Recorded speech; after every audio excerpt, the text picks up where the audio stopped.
आता पाहूया राजकीय बातम्या। मंत्रिमंडळात संधी मिळाली असती तर सोनं केलं असतं, मी नाराज नाही, संघर्ष माझ्या 5वीला पोहोचला, प्रकाश सुर्वे यांच्याकडून खंत व्यक्त। ज्यांना फोन केले त्यांनी शपथ घेतली, काही गोष्टी चांगल्यासाठी घडतात, मंत्रिमंडळ विस्तारासंदर्भात माजी मंत्री दीपक केसरकर यांची प्रतिक्रिया। दादरमधील बाळासाहेब ठाकरे राष्ट्रीय स्मारकाच्या कामाची उद्धव ठाकरेंकडून पाहणी, अधिकाऱ्यांकडून घेतला कामाचा आढावा। उद्धव ठाकरेंच्या कौटुंबिक सोहळ्याला राज ठाकरेंची उपस्थिती, रश्मी ठाकरेंचा भाचा आणि श्रीधर पाटणकर यांचा मुलगा शौनक यांचा आज लग्न सोहळा, रश्मी ठाकरेंकडून राज ठाकरेंचं स्वागत। मला संधी मिळाली तर रस्त्यासाठी पैसे देणार, बारामतीत बोलताना अजित पवारांचं वक्तव्य, अजित पवारांना अर्थमंत्रीपद मिळणार का, राजकीय वर्तुळात चर्चा।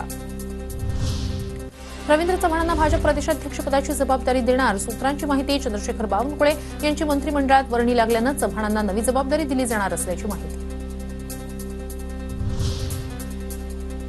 उद्यापासून सुरू होत असलेल्या हिवाळी अधिवेशनापूर्वी विधान परिषदेच्या उपसभापती नीलम गोऱ्हे यांच्याकडून तयारीचा आढावा, अधिवेशन कालावधीत कोणत्याही प्रकारची गैरसोय राहणार नाही याची दक्षता घेण्याच्या यंत्रणांना सूचना। उद्धव ठाकरे आमदारांना अधिवेशनाच्या कामकाजाविषयी मार्गदर्शन करणार, मंगळवारी संध्याकाळी 6:30 वाजता रवी भवनात करणार मार्गदर्शन।